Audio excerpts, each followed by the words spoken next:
Bem-vindos a mais um Mergulho Profundo. Hoje o tema é magnetismo. E olha, temos um material bem completo aqui, que vai muito além do ímã que a gente coloca na geladeira, né? A nossa missão é, desvendar o magnetismo desde a raiz quântica da coisa até as tecnologias que usamos todo dia. E, claro, entender a ligação fundamental com a eletricidade. Ok, vamos lá. Começando pelo básico, então. O que é, afinal, o magnetismo? É uma daquelas forças meio misteriosas, né? Haja distância, lembra um pouco a gravidade, mas a gente sabe que tem a ver com cargas elétricas se movendo. E todo mundo lembra da escola, né? Polos norte e sul dos ímãs. Exato. E aqui já tem uma coisa fascinante. Esses polos, eles são inseparáveis. Diferente da carga elétrica, que você tem o positivo sozinho, o negativo sozinho. No magnetismo, não. Nunca ninguém achou um polo magnético isolado. Um monopolo. Se você quebrar um ímã no meio, sabe? Assim, ele não separa norte e sul. Ele vira dois ímãs novos, né? Cada um com seu norte e sul. Isso, perfeito. Cada pedaço vira um ímã completo. Isso é, assim, uma consequência de uma lei fundamental da natureza, a lei de Gauss para o magnetismo. Ela basicamente diz que as linhas de campo magnético, elas sempre formam laços fechados. Saem de um polo e voltam para o outro. Sempre. Interessante. A natureza insiste em manter esse parzinho junto. Mas, e a origem fundamental? De onde vem essa força lá no fundo? Olha, a resposta está no mundo quântico. Especificamente no elétron. Ele é o cara. Ele gera magnetismo de duas formas principais. Primeiro, pelo movimento orbital dele, sabe, girando em volta do núcleo do átomo, como se fosse uma microcorrente elétrica. Mas a fonte principal mesmo, na maioria dos materiais, é uma propriedade puramente quântica, o spin. Spin, essa palavra sempre aparece na quântica. É difícil de visualizar, né? É sim, não tem um análogo fácil no nosso mundo macroscópico. Mas pode pensar nele como um magnetismo que já nasce com o elétron. É intrínseco. Então, essa propriedade quântica, o spin, é a chave para entender o magnetismo na matéria. É a chave. E o mais surpreendente, talvez, seja a origem do ferromagnetismo. Sabe aquele magnetismo bem forte? Do ferro, do níquel, do cobalto? Sei, o dos ímãs de verdade. Pois é. Pasme. A causa principal não é magnética. Como assim? É uma consequência de duas coisas. O princípio de exclusão de Pauli, uma regra quântica lá que diz que elétrons iguais não podem estar no mesmo estado, e a boa e velha repulsão elétrica entre eles. Para minimizar essa repulsão elétrica em certos materiais, os elétrons de átomos vizinhos preferem alinhar seus spins. Fica energeticamente mais favorável para eles ficarem com os spins paralelos.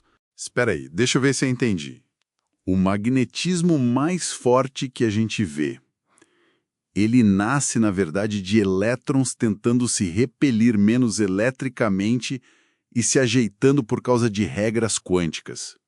Isso é, contraintuitivo. Exatamente. O alinhamento magnético forte é tipo assim, um efeito colateral dessa dança quântica toda para reduzir a energia eletrostática. É isso que faz alguns materiais serem ferromagnéticos. Outros materiais, tipo o alumínio, são só fracamente atraídos, são paramagnéticos. E outros ainda, como a água, são até um pouquinho repelidos, são os diamagnéticos. A diferença está toda nessa interação quântica. E como isso explica os ímãs permanentes que a gente usa? Aqueles que ficam magnetizados. Boa pergunta. Dentro desses materiais ferromagnéticos, existem regiões microscópicas chamadas domínios magnéticos. Dentro de cada domínio, os spins já estão alinhados entre si. Quando você magnetiza um material desses, o que você está fazendo é alinhar a direção desses domínios todos. E a capacidade de manter esse alinhamento, mesmo depois que você tira o campo magnético externo, isso é a esterese. É o que define um ímã permanente. Entendi. E para fazer um ímã forte que segura esse alinhamento? Aí entra a engenharia de materiais. Você manipula a microestrutura do material, cria defeitos, barreiras para dificultar que as paredes desses domínios se movam e desalinhem tudo de novo. Ligas como alnico, neodímio, ferro, boro são feitas para isso. Certo. E a famosa conexão com a eletricidade. Como ela entra nessa história toda? Essa foi uma descoberta crucial, né? Começou lá com Ørsted. Ele viu, meio que por acaso, que uma corrente elétrica passando num fio desviava a agulha de uma bússola ali perto. Ah, experiência clássica. Corrente elétrica gera campo magnético. Isso. E pouco depois, Faraday descobriu o inverso, que um campo magnético variando no tempo podia induzir uma corrente elétrica num fio. É o princípio da indução eletromagnética, a base dos geradores elétricos. Um completa o outro, então. Exatamente. E quem juntou tudo isso matematicamente de forma brilhante foi Maxwell. As equações dele mostraram essa simetria linda. Campo elétrico variando no tempo cria campo magnético. E campo magnético variando no tempo cria campo elétrico. Essa interdependência, esse vai e vem entre os campos elétrico e magnético, é o que permite a existência das ondas eletromagnéticas. A luz, as ondas de rádio, raio-x, tudo isso é essa dança dos campos se propagando no espaço. Incrível! E essa força é tão fundamental que, como a gente mencionou, molda até o nosso planeta, a magnetosfera. Com certeza. O campo magnético da Terra é essencial para a vida. Ele funciona como um escudo, desviando a maior parte do vento solar, que são aquelas partículas carregadas que vêm do Sol e que seriam bem nocivas para nós aqui na superfície. Mas se o núcleo da Terra é super quente, como você disse, muito acima da tal temperatura de Curie, onde o ferro perde o ferromagnetismo, como ele gera esse campo magnético? Não pode ser um ímã permanente gigante lá dentro? Não mesmo. A explicação aceita hoje é a teoria do geodínamo. Pensa assim, o núcleo externo da Terra é feito de ferro e níquel líquidos, condutores de eletricidade. E esse metal líquido está em constante movimento por causa da rotação da Terra e da convecção, calor subindo do núcleo interno. Esse movimento complexo do fluido condutor funciona como um dínamo, gerando correntes elétricas. E essas correntes, por sua vez, geram e mantêm o campo magnético da Terra. É um processo que se autossustenta. Um dínamo natural gigantesco. Faz sentido. E as aplicações tecnológicas que a gente tira de tudo isso são muitas, imaginando. Nossa, inúmeras. E refletem bem essa dualidade eletromagnética. Os motores elétricos, por exemplo, usam a força de Lorentz, aquela força que um campo magnético exerce sobre cargas elétricas em movimento, para transformar energia elétrica em movimento mecânico. E os geradores fazem o contrário. Exato. Usam a indução de Faraday, movimento mecânico girando espiras dentro de um campo magnético para gerar corrente elétrica.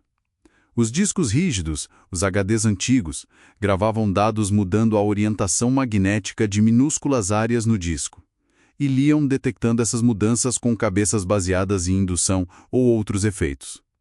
E a medicina? Ressonância magnética. Isso. A IRM, imagem por ressonância magnética, usa campos magnéticos extremamente fortes para alinhar os spins dos prótons, principalmente da água no nosso corpo. Aí pulsos de ondas de rádio são usados para perturbar esse alinhamento e detectar os sinais que os prótons emitem ao voltar ao normal. Com isso se mapeia a distribuição desses prótons e se cria imagens super detalhadas dos tecidos moles sem usar radiação ionizante. Fantástico. E tem os trens maglev também, né? Levitação magnética. Sim. Usam ímãs supercondutores poderosíssimos, tanto para levitar o trem sobre os trilhos, eliminando o atrito, quanto para propulsão. Então, resumindo tudo, o magnetismo é essa força incrível que liga o mundo minúsculo do elétron com seu spin quântico até a escala gigante do escudo magnético do nosso planeta, passando por praticamente toda a tecnologia moderna que a gente usa. Motores, geradores, dados, imagens médicas. É realmente uma força fundamental e unificadora. Exatamente. E para terminar, queria deixar uma reflexão, uma provocação baseada no que a gente sabe do campo da Terra. Ele não é constante, não é estático. Os registros geológicos nas rochas magnetizadas mostram que os polos magnéticos da Terra já se inverteram centenas de vezes ao longo da história. O polo norte magnético virou sul e vice-versa. A última inversão completa foi há uns 780 mil anos. Inversão dos polos. Isso acontece mesmo. Acontece, e não é algo rápido, tipo ligar e desligar o interruptor. Leva milhares de anos para acontecer. E durante esse processo de transição, o campo magnético como um todo enfraquece bastante. Fica mais complexo, talvez com múltiplos polos temporários. E o escudo contra o vento solar fica mais fraco nesse período. Pois é, fica significativamente mais fraco. E aí vem a pergunta, né? Se uma nova inversão magnética começasse a acontecer nos próximos séculos, quais seriam as consequências para a nossa civilização atual? A gente é tão dependente de satélites para comunicação, e GPS, de redes elétricas complexas, de tudo que é eletrônico. Nossa, num período onde esse escudo natural estaria enfraquecido. Exato! O que aconteceria com toda essa nossa tecnologia vulnerável? É algo para a gente pensar, né? Como essa força fundamental que estudamos hoje ainda guarda essas surpresas e desafios em escala planetária.